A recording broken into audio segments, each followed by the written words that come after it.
cho anh gặp mẹ. Bên cạnh em, anh cười vui như chỉ còn ngày nào. Có được em anh vẫn luôn tự hào. Papi papi papi papi pi. Chỉ cần em cười anh thấy vui. Ta cùng bên nhau trải qua buồn đau. Không sầu lo chẳng gian nhau. Ta là một đôi như thế. Yêu em lắm, yêu say đắm, chẳng có ai thay thế được người. Yêu em mãi không tranh cãi, anh luôn là người có lỗi. Yêu em lắm, yêu say đắm, đi cùng em để đến đời này.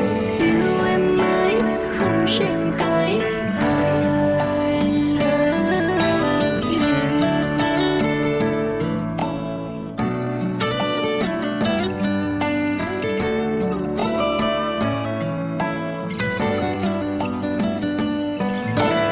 Yêu là vui, yêu là ta mang đến nhau nụ cười.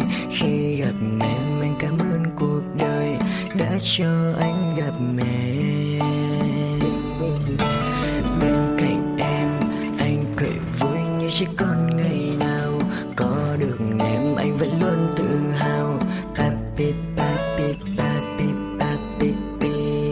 Chỉ cần em cười anh thấy vui. Ta cùng bên nhau trải qua buồn đau. Không sầu lo chẳng gian nhau. Ta là một đôi như thế. Yêu em lắm, yêu say đắm, chẳng có ai thay thế được người. Yêu em mãi không tranh cãi, anh luôn là người có lỗi. Yêu em lắm, yêu say đắm, đi cùng em để đến đời này. Yêu em mãi không tranh cãi, I love you. Yêu em lắm, yêu say đắm, chẳng có ai thay thế được người.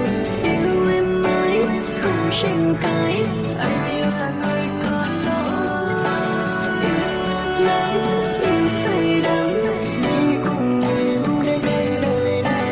Yêu em mãi không tranh cãi, I love you.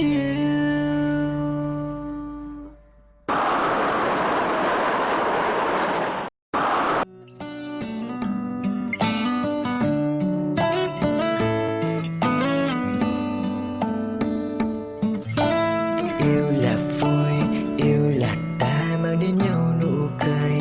Khi gặp em anh cảm ơn cuộc đời đã cho anh gặp mẹ. Bên cạnh em, anh cười vui như chỉ còn ngày nào.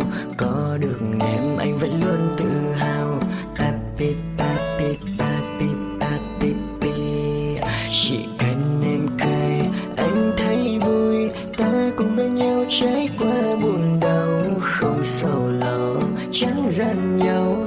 Ta là một đôi như thế. Yêu em lắm, yêu say đắm, chẳng có ai thay thế được người. Yêu em mãi không tranh cãi, anh luôn